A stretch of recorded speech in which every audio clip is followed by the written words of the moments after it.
if it's recorded on the cloud. Okay, excellent. Okay, so welcome to our our first live podcast for Intuitive Pathfinders. I am Astrologer Dawn. And I am Catherine Yunt. And for those of you who live in Tucson, you may have actually heard us on a Sunday evening, 9 to 11, in that obscure hour. On an FM radio channel. On an FM radio channel, that's what makes it important. Where we used to take phone calls and questions and do some coaching, counseling, and also answer questions astrologically. I've got my handy dandy decks of cards here. Oh, this is neat because now I can actually show people this stuff. These are the cards I use. To answer questions, and we will get to those type of questions at the end. We're going to ask you, stuff to do with your intuition in our first round of questions, and then at the end we'll ask, do you have any other kind of questions? So we should start by saying, what is an intuitive pathfinder? I think that's a good idea. Why don't you do that? I'll sip my tea so I can get my energy back. All right. So an intuitive pathfinder is a guide. We help souls on their evolutionary journey. Mm-hmm. We inspire and empower people. Yeah. We answer questions to help guide individuals discover what really is their life purpose. I think that's important. And you and I have many skills as coaches and counselors, and lots of intuitive abilities ourselves. Yeah. And metaphysical backgrounds. So we do, don't we? We draw on all of that, astrology, cards, our own guides. Yeah. And give you answers to what we confirm is your own intuition. Yes, because you've all got it. It's just, are you accessing it? And if you're not accessing it, what's standing in the way? So we'll be dealing with things like that. If this is your first time, welcome. And if you haven't listened to the introductory podcast, go to intuitivepathfinders.com with an S. Otherwise, you'll end up at somebody else's website. Pathfinders with an S. Yeah. Hey, better than when I first had an 800 number and people would call me because they'd misdialed and say, do you have a sex line as well? And I'm like, no, you got the wrong number there. There was one number difference between my toll-free number and the sex line. I'd be like, no, you got the wrong person. I never got any of her calls, though. Oh. She only got my calls because they'd say she didn't know what we were talking about.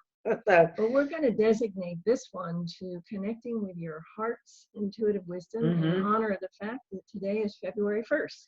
Yeah, and on halfway through this month, we will be having this international celebration of Valentine's Day. I wonder, we never even looked and see where that came from. No, but maybe one of our listeners can. Yes, maybe one of you guys know how Valentine's Day came to be. And as far as I'm concerned, it's just another American holiday that gets you to cough up money for something. For flowers and chocolate, my favorite. Yeah, I say we go from one holiday in this country to the next, so I've noticed. But we're focusing on it because we're talking about connecting you with your heart's intuitive wisdom. Mm-hmm. So some people say that journey from your head to the heart is the longest journey you'll ever make. Yeah. So we're going to discuss, in addition to what we've already talked about on our introductory podcast, different ways to help you access your own intuition. Well, and I think we need to understand that when you come into this world, you know exactly who you are, where you're going, what you believe. And as I always say, you meet these people called parents. And then they start to put things on you. And you come in with your intuition fully intact. Sometimes there's even been, you'll hear stories of children who talk to the dead, or remember a past life, and they're usually really young. And unless you're around people that understand that, there's a lot of dismissiveness that goes on around that. Or don't talk about talk about Max when he was little. Certainly up to about the age of 4, would talk about the different people he would see in the living room, and rather than dismissing it, and I'd say, what do they look like? And so some of them would be old and some would be young, and it wasn't his I could tell it wasn't his imagination because of the things, the detail that he was saying. So, we do at a very young age have this very heightened intuition. And a lot of times you'll hear kids, they use the word no. Yes. No, I don't want to do that. They're listening to their intuition. Yes, you need to put your coat on. It's raining outside. Well, actually, they don't. They'll get wet, and then they'll learn from it. And they listen. That's how they'll learn. Feedback. And, that's how we really need to, you know. And we also have to remember that the biggest thing for me is this place here, the head, is not a decision-making place. This is ideas, imagination, research. communication. Am I on the right? Is my heart on the right Yes. side? Okay, this is where we get our decisions from, and it radiates from different parts of your body, depending upon whether you feel it, hear it, know it, see it, taste it, sense it. You know, it's connected to the heart, though, because it's no coincidence with all those valves that come off. Well, the heart is both receiving and delivering information. Mm-hmm, so it's the communication center. So it would make sense that that's how our intuition is hardwired through our heart. And like those tingles that sometimes people say, oh, I've got chills up my spine, or, you know, oh, every hair on my being was standing on end. That's your intuition. Talking to you. It's talking to you, you know. So, you know, we're going to use some scientific stuff, although... Yes, this is John's favorite quote. My favorite quote, and it's by astral engineer Stephen James. And he says, there is no compelling astrological evidence that science is anything more than a modern superstition. And so while we're going to give some validity to some scientific things, I want you to keep in mind that science a lot of times is from the head.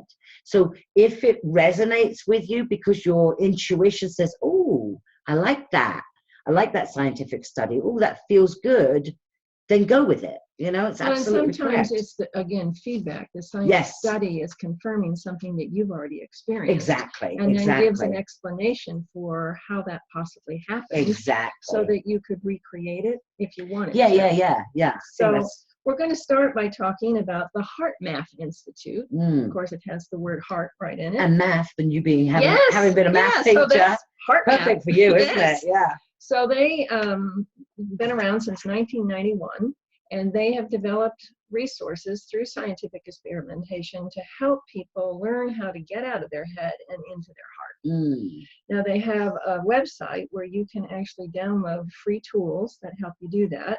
One of which is a book called Science of the Heart, where they've explored all kinds of responses that the heart has to different experiences. Oh, neat. So they dedicated chapter 7 to our favorite topic, intuition.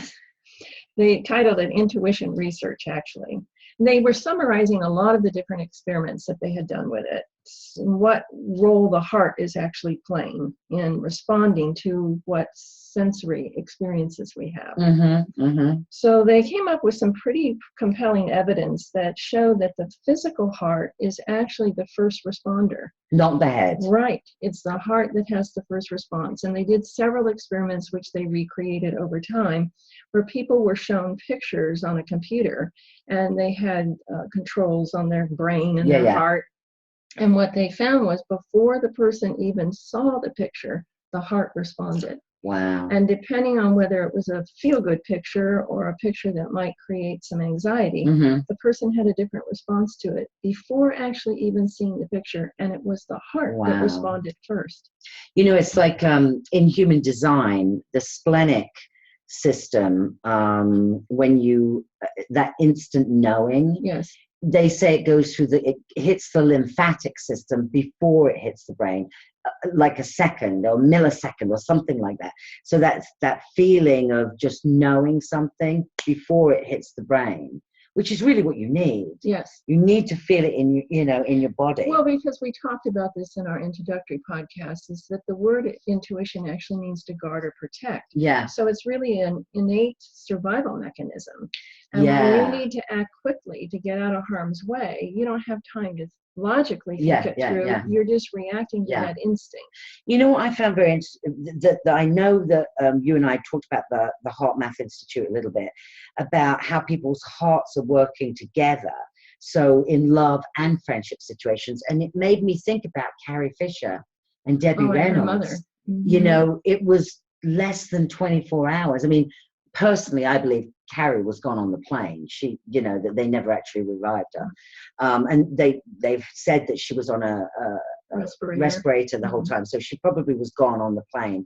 But once they took her off the respirator, you know, Debbie Reynolds' heart just decided that was enough. I mean, well, because they were so connected. You know, I find that to be very interesting, that when, you know, that happens. I mean, with my own mother, there's been many times when I've thought, oh, I need to call my mom, and I'll pick up I still have a landline because I record my calls and it's an easier way to do it. I pick up my phone and I'm just about to dial and my mum's already there. And I'm like, I didn't even hear it ring. She goes, what? I didn't hear it ring my end either. And so, well, I think it's that emotional connection you have with your mother. Yeah. I have the experience for me that really brought all of this science home was a dream I had.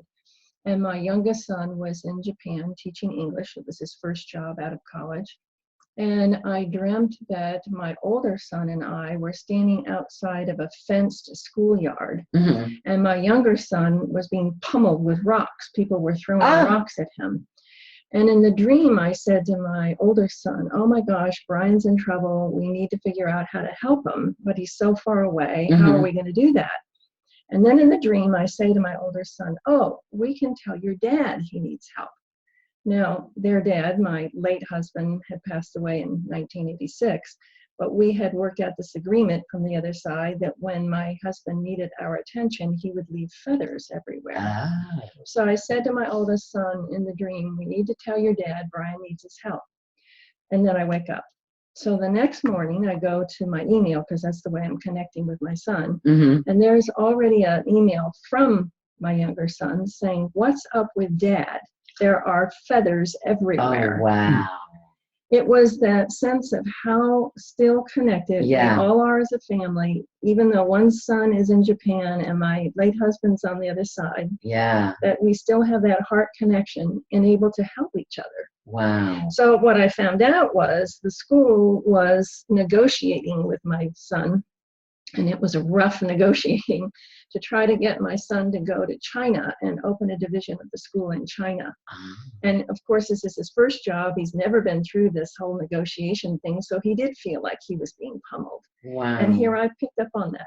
And how many thousands of miles away were you? Yes. You were in Tucson, Arizona? Yes, and he was in Japan. And my husband on the other side. We were miles apart. He's miles and miles away. But we were so connected that way. And that was what it brought home to me, is that it's that heart connection. Yeah, and you have to be, you know, I think the other thing is, the biggest thing is to be aware of it. So there's something that in putting together what Catherine and I do, and I'm not going to be secretive about what we do. We come up with an idea.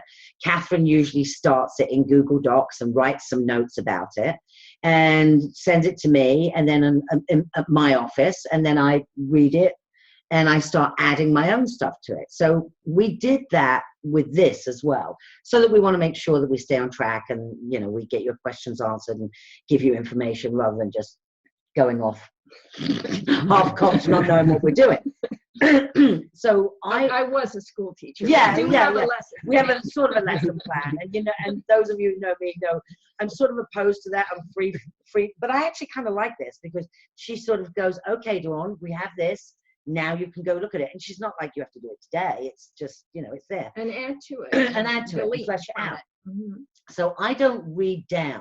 So I read what Catherine's written, and then usually I type some other stuff in between what she's written. And then I came up with this great example, which I'm not going to give you guys right now, but I came up with this example about something. And I was coming up with, what do I need to do? Oh, let's call her Julie. So as I'm scrolling down and filling in stuff, I see that Catherine's written something as well. About Julie. About Julie. And I'm like, we both picked the same name. I did not know that, and hers is a real person. Yes, mine is. Mine was a made-up person.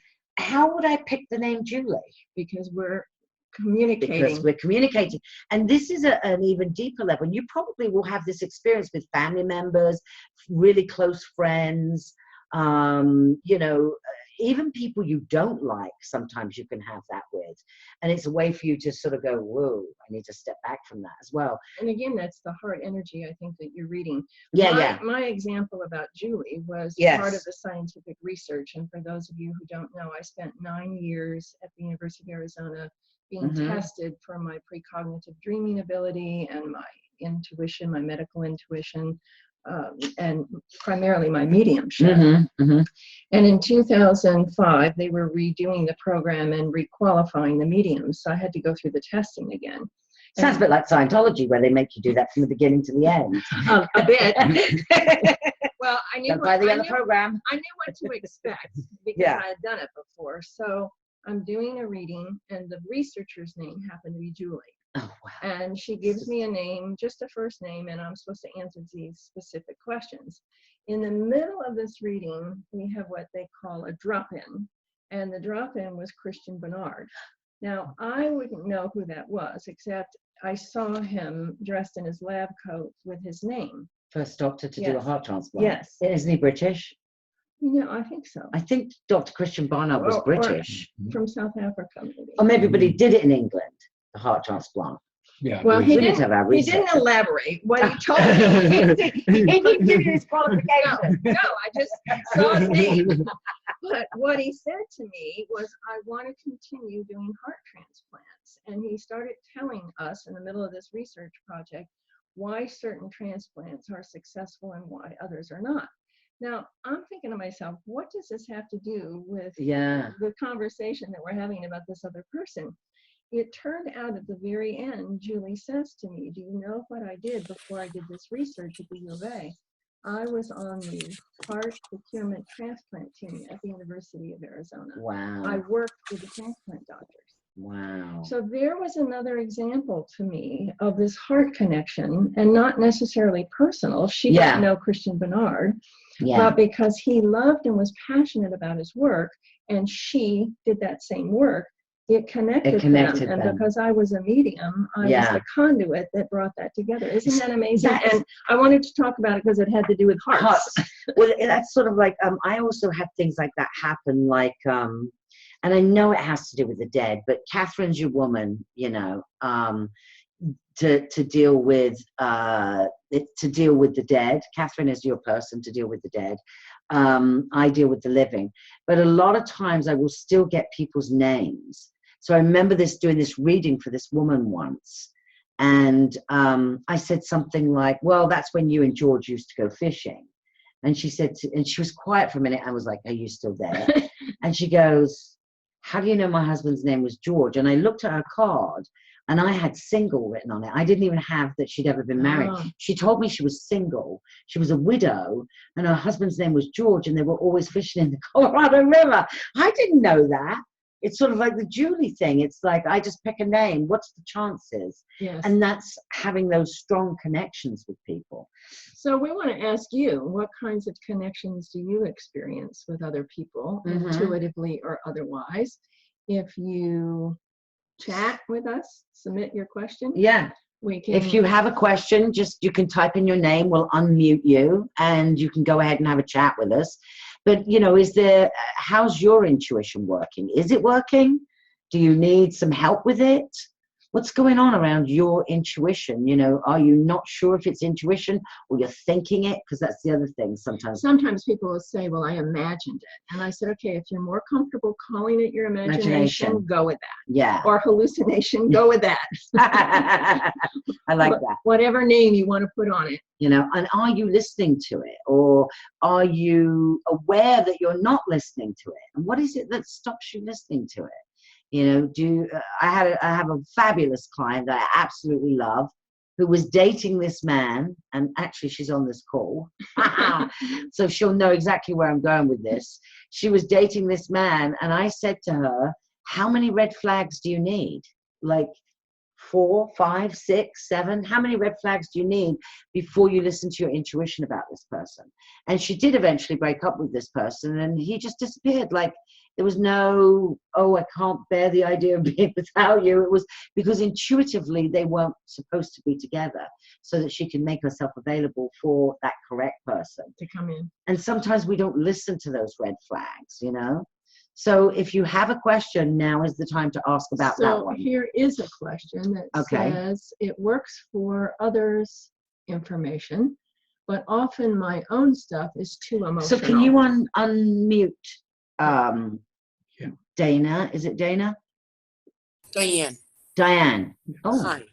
So you want to say more about that? Yeah. Can you tell us more about what's going on? Well, when it's your own stuff, I'm too attached. Like, for instance, I'm looking for a job. I've been interviewing, and the interview goes great, and you feel good, and then nothing comes of it. And you're sure, and I've been meditating and grounding and that. So, and then I'll get information, but I'm too emotionally attached, so I can't sort of settle into it. When it's for somebody else, I just deliver the message, and I'm not attached to it. So it's the attachment piece that's hanging you up. Yes, and I'm not clear.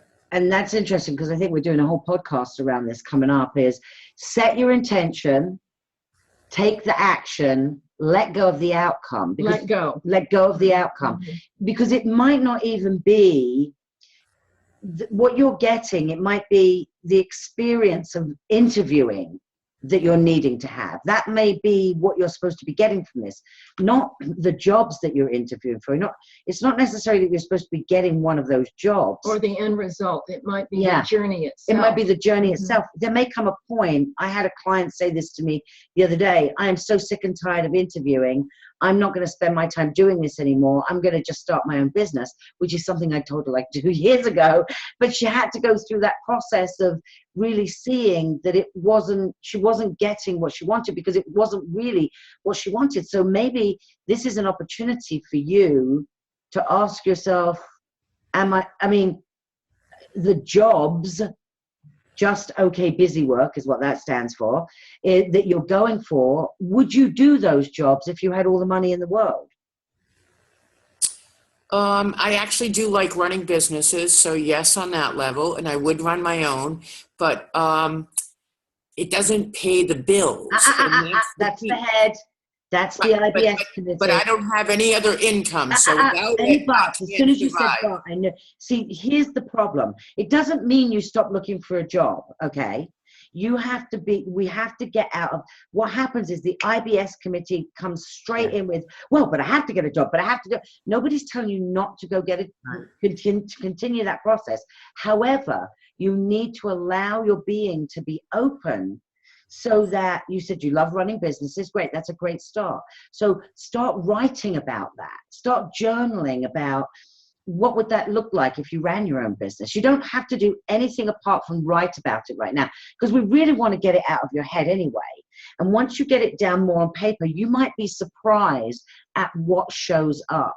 So you continue looking for a job. That's nothing to stop you doing that. But your intuition, the fact that you just said, the way that you said it, says to me, oh, you're ready for a new direction. An expansion. I'm saying you're ready to expand. Yeah, ready to take that next step in expansion. So it doesn't mean that you're not going to get a job. You need to expand into listening to that intuition that says, I really want to run my own business, and follow that whilst you're going on the other path. It's okay to go on the two paths, because something will come up and change that. You know the other thing I do when I'm considering participating in a job or a lunch is I ask before I go to sleep, show me what that would be like. Let me feel how it would be to be in that experience. And let me wake up knowing, oh, that's for me, that's not for me. Yeah. One of the questions I always ask is, will this be life enhancing? And if I get a yes, then I proceed down that path. If I get a no, then I don't. I used to argue, but now I've learned no means no for a reason. Yeah. The other thing is, sometimes there's something better for you out there. Yeah. So I always affirm that this is my intention, this is the direction I'm going, this is my desire. But if there's something better for me, I'm open to that too. Well, it's kind of like when I send out new moon wishes to all of you. One of and I don't know that I did it this month, but when you're making your new moon wishes, if you're asking for money, so let's just say you want to bring in $10,000 a month. You need to put after it this or something better, because you don't want to restrict yourself to a certain amount of money. So we need to put, that thing, that piece in there. But making the gap wider between your intuition and your head takes time and takes practice, and does take things like journaling, because then you'll be able to get all of that stuff out of your head. onto paper, and you will be surprised at who comes along that will say something to you, and you'll go, well, that's strange. I just wrote about that yesterday. Or, well, that's an interesting opportunity. Maybe I'll take that opportunity and see if it leads me to where I really want to go. And just so you know, it's not that unusual. I mean, even for us, our own personal is emotional, and we do get attached to it. So oftentimes that's why we consult someone else, or we draw a card, or we write in our dream journal, because we have that same experience as well. When I was first doing the mediumship work, I would get so frustrated because I would deliver a message to people and then they wouldn't act on it. It would make me crazy. You have to get detached. You know, yes, I had to learn how to get detached. So you can, it's a process where you can say, okay, I'm emotionally invested in this and I can release it without that attachment. Yeah. So I think it's the Buddhists who say the attachment is what causes us the suffering. Yeah. It is. Yes, absolutely. True. Yeah. Thank you, because it's funny because I do know about journaling. I often recommend Judith Cameron's book, The Artist's Way, which talks about Great brain book. dumping. And I think it's a great thing. So, and I know I was getting emotional. So I'm so glad that you offered this venue, because it keeps me focused and not getting spiraling another Buddhist into the shampara, if you will, of the emotions. Yeah. And you also want to honor them, because that's when you can own them and then write about them. How does this serve me? Does it keep me stuck? Does it move me forward? If it keeps me stuck, is this an old thing? Has this been a family thing that we've had a pattern? Has this been a pattern? If it moves me forward, what else? You know, you can write in your journal, I like more of this to move me forward, please. You know, you can make requests from the universe about what you want. That's like the work of Byron Katie, which we'll talk about a little bit later. But she says, and I'm willing to experience this again. And the first time I heard that, I thought, I am. Yeah. Only if it's a good thing. Can I make a stipulation that only if it's something good? Well, you know, I do have a Pisces moon, which we talked about, our astrological sign. So I can relate to what you're saying about the emotional piece. And I joke sometimes, because I go down that rabbit hole, and I say sometimes I've been down it so often I need a new interior designer. Well, and the other thing is, if any of you have had your human design charts done with me, you will know if you are solar plexus driven, and solar plexus people are emotional people, and they have to sleep on things. Catherine's solar plexus, I'm not. Whereas if you have either sacral or splenic energy that you're ruled by, it's instant. It's like that. If you have solar plexus energy, like me, like Catherine, it's always going to be that feeling, and it's a process. It's not in the moment. It's not in, and it's like this, and it's up and down, and it's not linear. That's for sure. And it's not linear. Whereas those of us that are either, if you're splenically, which is the oldest energy that you can have, it's a knowing. It's like that. And if you are sacrally, then it's a yes. You have to ask yourself lots of yes, no questions. So, and I think if you go to mybodygraph.com, you can put in your information there and get your own human design chart. You won't be able to read it, but it will tell you if you're solar plexus, or if you're splenic, or if you're sacral, or if you're ego driven or heart driven. There's a lot of not everybody responds the same way. Not everybody responds the same way. Finding your niche. Yeah. Well, and also finding where your intuition is in your body. Very, very solar plexus. Yeah. Have to analyze how I feel about everything to the point it's paralyzing. Yeah. Pisces with a Libra. Ooh, paralyzing. Well, that's because you're analyzing. Stop analyzing. This is another question. Yeah, from Lynette. Yeah, so Let's go to Lynette. Thank you. Is it Diane? Thank you. Let's go to Lynette. You said you're very, very solar plexus. Have to analyze how I feel about everything to the point it's paralyzing. I'm a Pisces Libra. Is that Pisces Sun, Libra Moon? Yes. Okay. So the fact that you have to analyze, that's the head again. Well, that's the Libra too. That's the mental. Yeah. You know. Okay, so you're going to have to find a way to balance out those two, because that Pisces is not analytical at all. No. I mean, no, just very emotional. Yeah, very emotional. And so the fact that you're trying to analyze an emotion It's very difficult. It's very difficult. So it's really more about accepting where you're at with your, oh, I'm feeling this, rather than, well, what does it mean? And does it mean this today? And does it mean that? And should I do this? It's like, just allow yourself to be with it.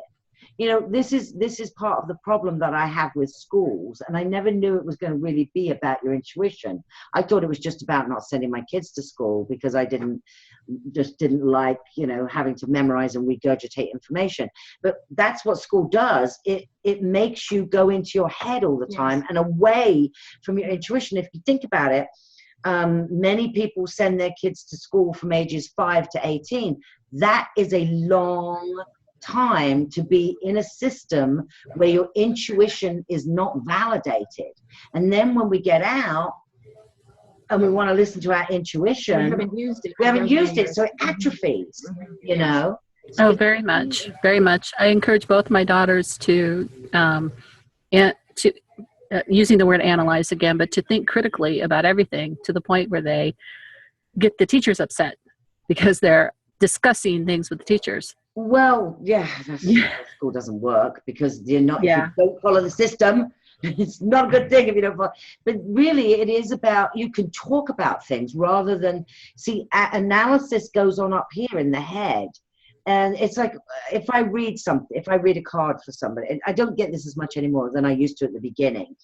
But in the beginning, I would read cards and somebody would say, well, do you think it means this? Or does it mean that? Or is it this person or that person? Or this, what about my mother? Could it be that? Could it be her going in for an operation? Or what about my husband? And is he going to get, and it's like so attached to analyzing. And nearly always, it's not what you think it is. Well, in the research, they call it subtle energy.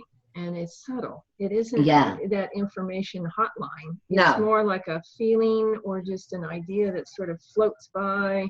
Yeah. It's not anything that you're going to rationally come to a conclusion about. Yeah. That's not the way it works. And you're just going to know things when you see it's not linear. That the big thing is it's not linear. So you don't get the clarification, the yes, it's that, until sometimes afterwards. Well, and basically, if you're doing it with the mind, you can talk yourself in or out of anything. Yes. You can have a list of pros and cons.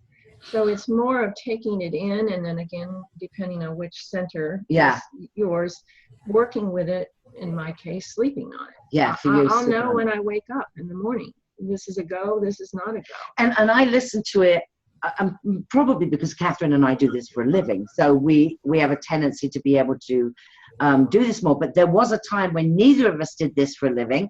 I was a math teacher, and I was 20 years in the mortgage, real estate title, which all requires this. Wow. And it was because I listened to my intuition that I said that I ended up doing this for the last 20 years. And we work in it every day, and we live by it, and we're around people that support it. We don't have people in our lives that poo-poo what we do. We don't. We only have supportive people, so it's really easy for us now. It wasn't always at the beginning, but it's really important that you when you feel something or something, sit with it for the day. Don't ask yourself, what is that? Why is that? Where does that come from? What does it mean? What do I need to do next? Don't do that. Just allow it to just see what happens. And you may be somebody who needs to sleep on it, and analyzing it is going to be in conflict.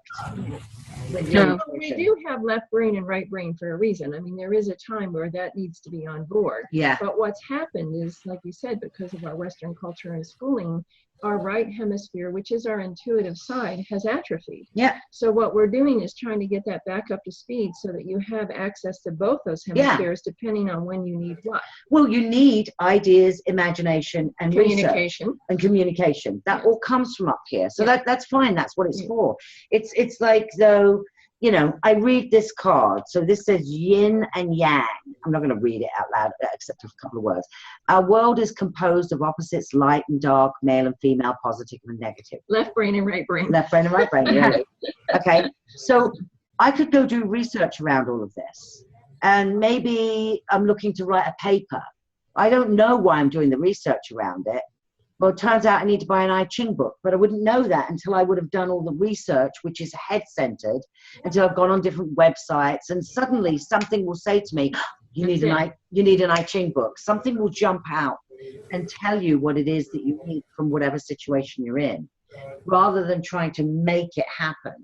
Because I think that's what we have a tendency to do, is try and make things happen. Well, it's the difference between the solar plexus, where I want, I will, forcing our way, and then being literally in the heart chakra and living that balanced life.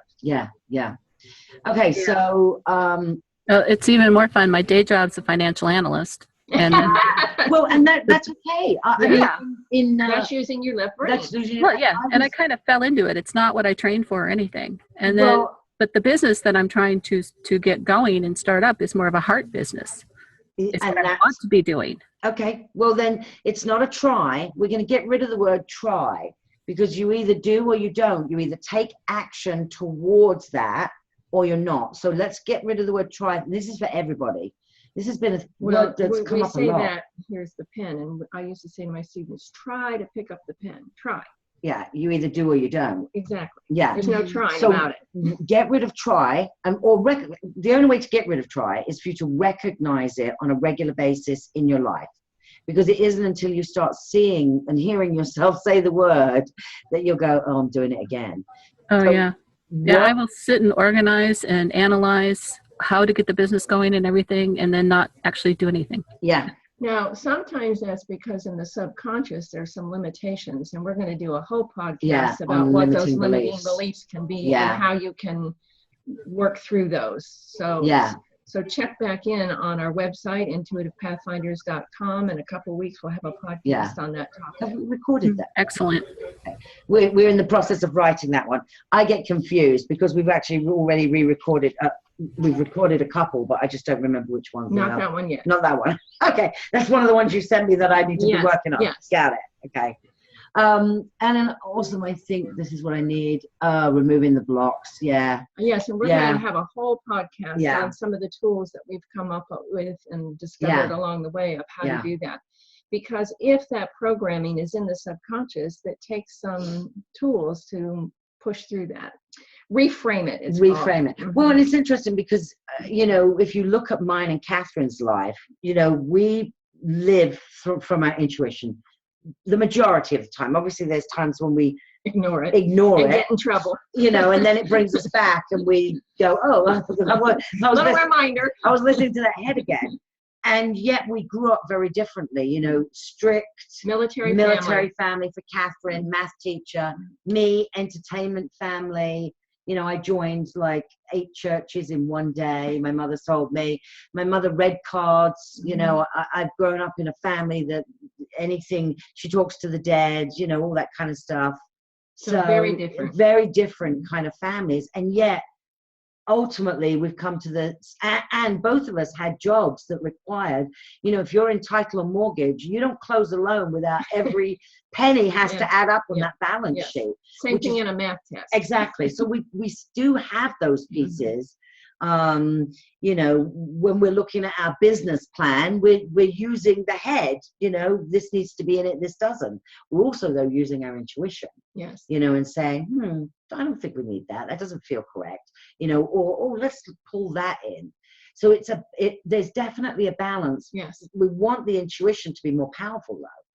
Because it's well, at least not to have atrophy to the point that we don't have access to it. So that's really our work, I think, is trying to get that balance back, which is why you drew the yin yang card. Yeah, I was going to say, and see, now I could spend time analyzing, well, why did I put this card and what's that about? And instead I just go, oh, how neat. And I'll probably do some more research around the cards that I picked today. And talk about, this is from something called the Relax deck. Oh yeah. And so when I came in today, I've sort of been overwhelmed a lot and I needed something to relax. I brought the Relax deck with me without even realizing I had it with me. Glenn, our trusty videographer, audiographer, hypnotherapist, who's sitting next to me, came with his buck flower essences today and popped some of that. And I made her some tea. Made me some tea and some honey, and I just sat there and got my energy back, and just rather than doing push through it and doing what your manners are. I should get up and help Catherine and Glenn. I don't listen to that stuff anymore. I listen to my intuition was I needed to sit in one of Catherine's comfy chairs and have my tea and my buck flower, and my energy would come back, and it has. Because my energy was not like this before we started at all. And so I honored that rather than feel guilty. Oh, poor Catherine, she's 10 years older than me, and I'm sending her out the door. She's not 10 years older than me. Oh, we had to bring that up. This is my birthday month. That's okay, because Glenn will bring up that he's 10 years younger than me. So, all right. So balance in the universe. In fact, you're old enough to be Glenn's mother. Oh, no. Not supposed to say that. Don't tell my children. Oh, you've got another child you didn't know about. That would be hard for a woman, though, wouldn't it? Well, I didn't know I had another one. I think so.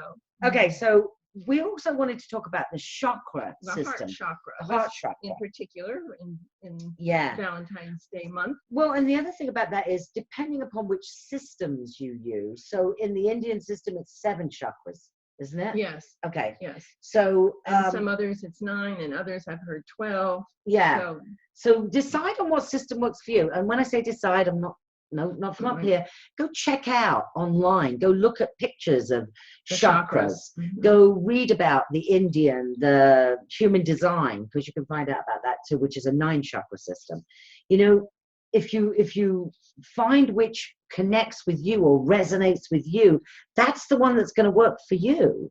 You're not in competition with other people just because, Catherine likes the 7 chakra, I like the 9. We're not like fisticuffs here over it. It's like, that works for her, this works for me. And actually my guides, because I have 12 of them, prefer the 12.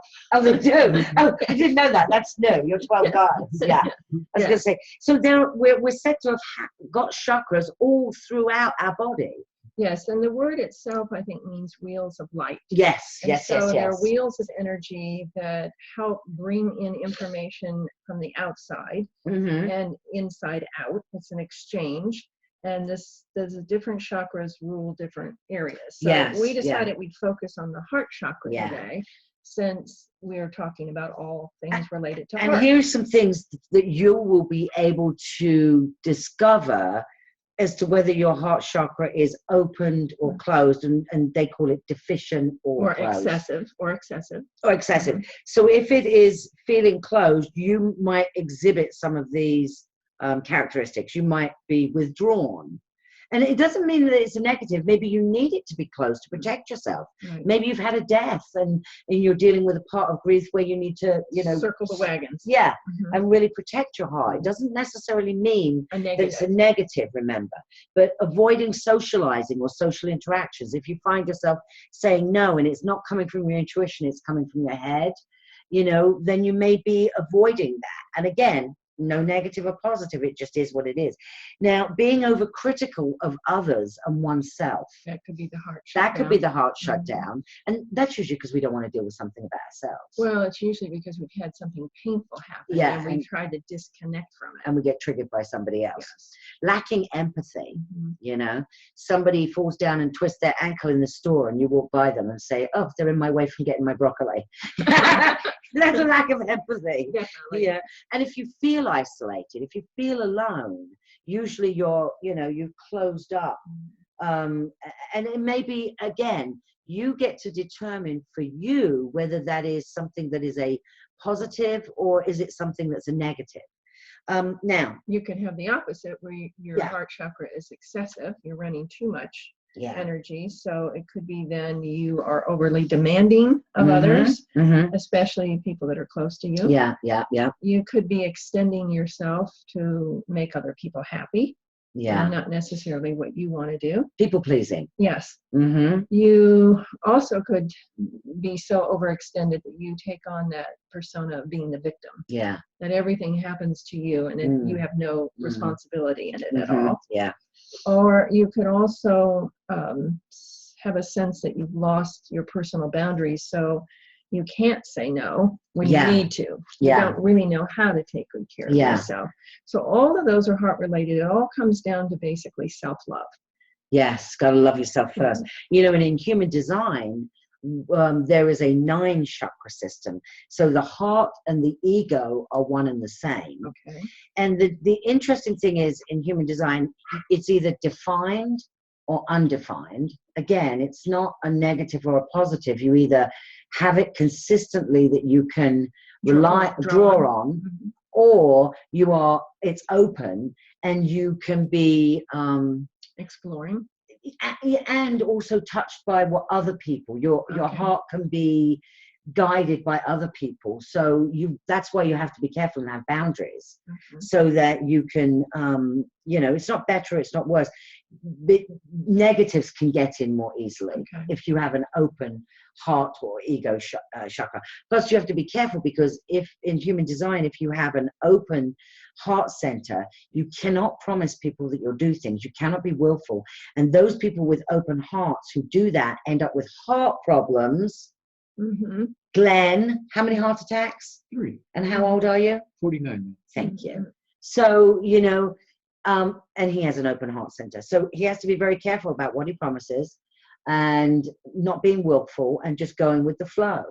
Okay. So only 25% of all humans have a defined, can make promises, be willful, and follow through with what they say they're going to do. So out of Dawn, Catherine, Glenn, and Amika, I'm the only one that has the defined ego. What a shock. What a shock.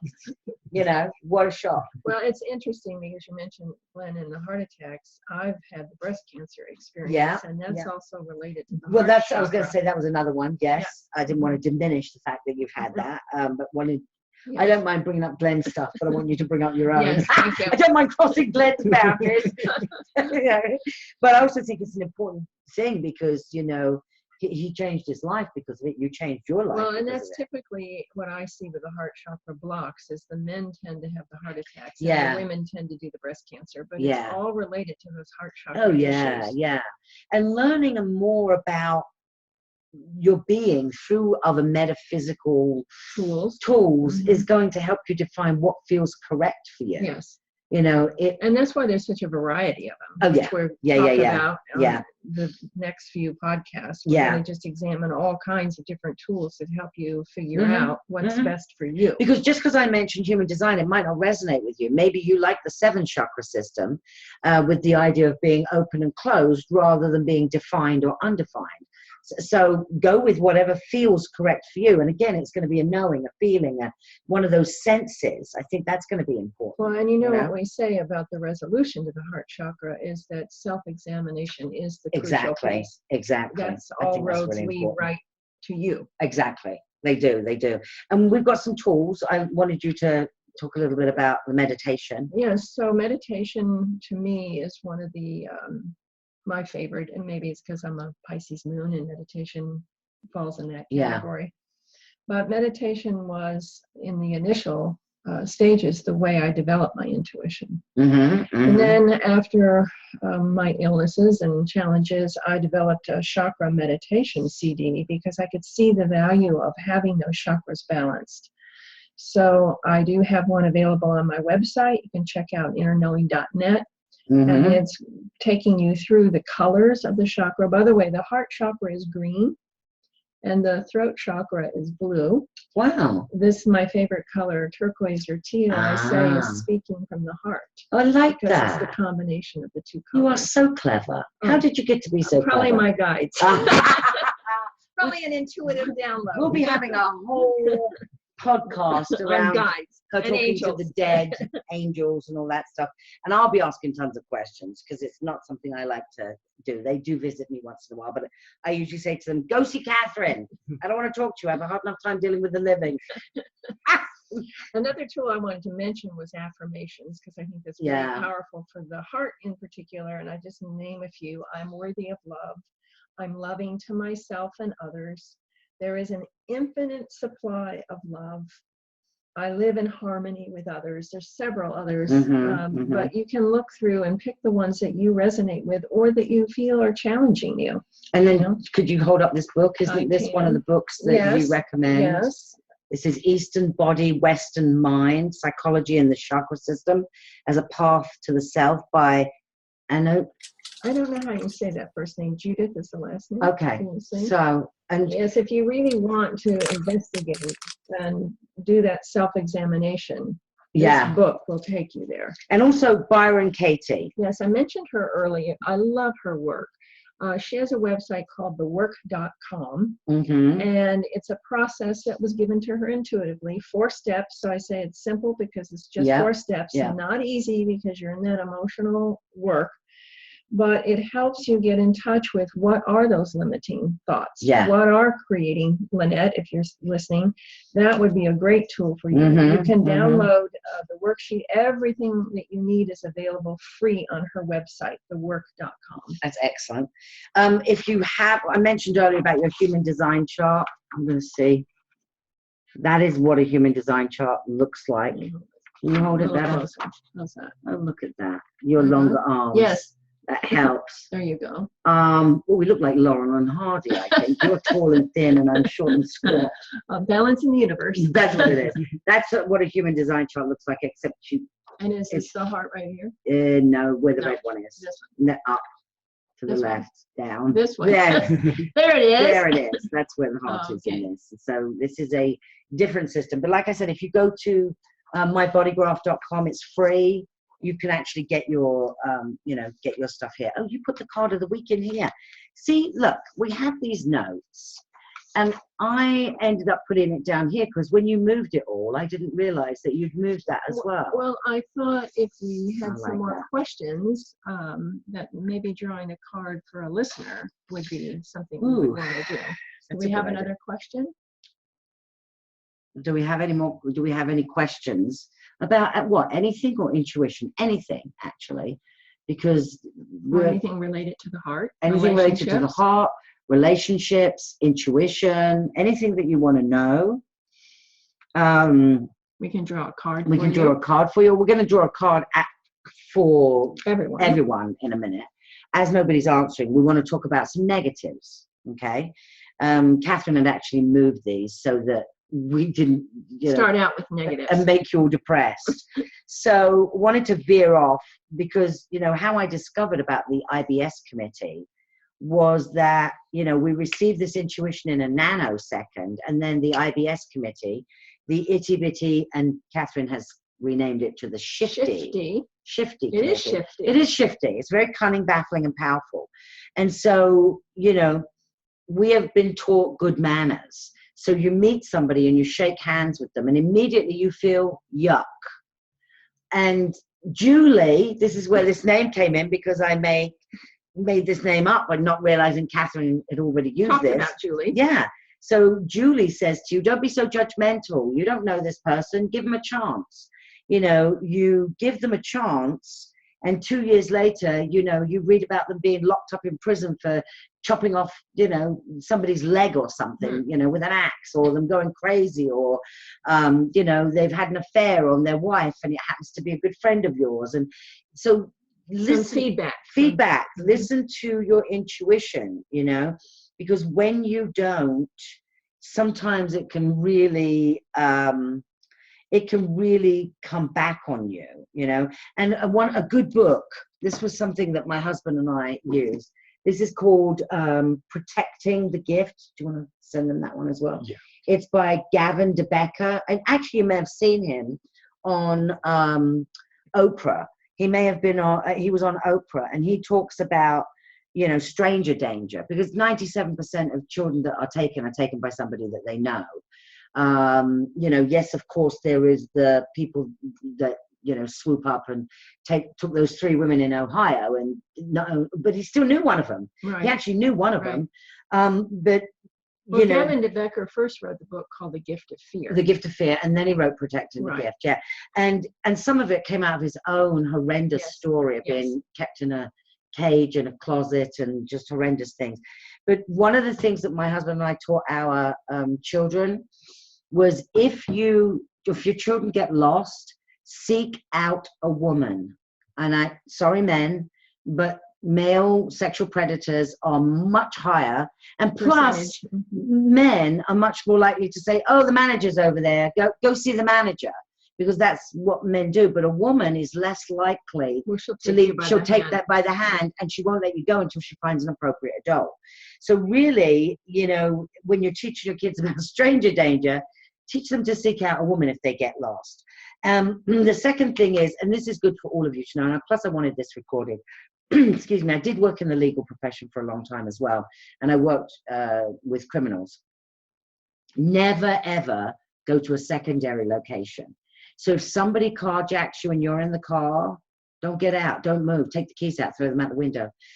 If you're outside and somebody tries to grab you, stay there, scream, kick, scream, run, do whatever you can, because even if somebody's going to shoot you, the chances of them being able to shoot you when you're zigzagging and running, and they're not going to really do it in a mall, they want to take you to a secondary location where it's isolated. Yes. And in Gavin DeBecker's books, Protecting the Gift and The Gift of Fear, he talks about those. It talks about intuition and how people didn't listen to their intuition. Yes. And I have a personal experience. I'm not going to share the whole thing, but I have personal experience of not listening to my intuition and then ending up being raped because of it, because of not listening to my intuition and going to a secondary location. Most of the time, I think the detectives say like 98% of the time, if you go to a secondary location, you don't survive a secondary location because they want to get you somewhere isolated. This person wanted to rape me, so of course that's why. And I was young as well. I was 14, so I didn't know, you know, about all of this then. But listen to that intuition. That's when it screams the most. When you meet somebody you don't like, when you're introduced to somebody, or you hear somebody talking, and it's just that yucky feeling. It's like, stay away from them. Yes. There's no law that says you have to be around somebody. Well, and I think women have been conditioned to be polite. Yes. So if your intuition is overriding that, I'd say go and favor of your intuition. Yeah, because I can talk from personal experience of even having grown up in a family where intuition was used a lot. It's the whole polite thing. Yes. You know, don't be rude, be polite. Mind your manners. Mind your manners. Yes. And when he asked me to get into the car, my intuition was screaming, no, don't get in the car, don't get in the car. And I was sick, you know. I was, instead of sitting in your nice chair drinking buckflower ginger tea essences, you know, I got in the car and so was taken to a secondary location and was very, you know, fortunate to have escaped from it. Not without lots of secondary location kicking, screaming, but nobody would have heard me. Yes. You know, I think he was more scared that somebody would, because I was in a location where I was a mile away from anybody. You know, well, and that to me is the whole purpose of intuition, is to guard and protect. Yeah. So not overriding it. Mm-hmm. So let's draw a card. Yes, card of the week. So what do I need to be aware of?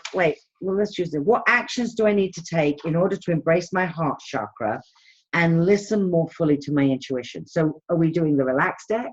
Sure. Do you want to pull the card? Sure. So, oh, look, they're so pretty. Just whenever you... This one because it has a little teal on it. Okay. And it is the Wheel of Love. No. It is the garden. Oh, wow.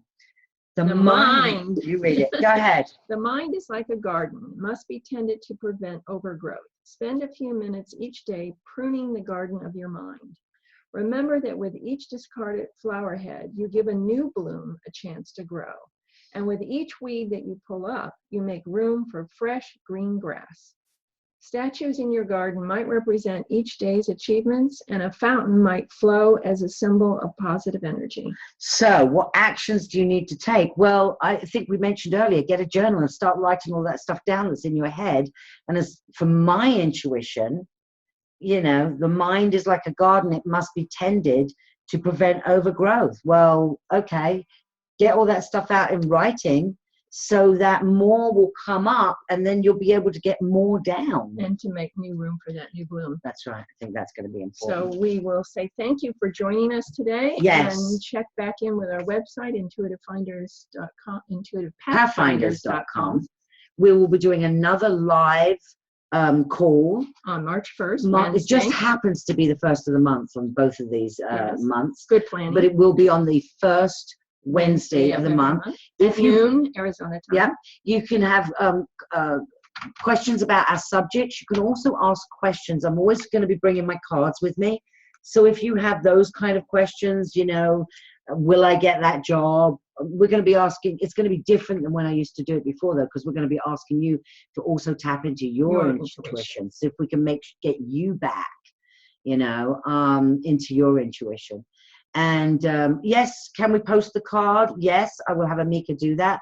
I will take a picture of it, and it will be up on the Intuitive Pathfinders website. And we will see you next time. Namaste. Namaste.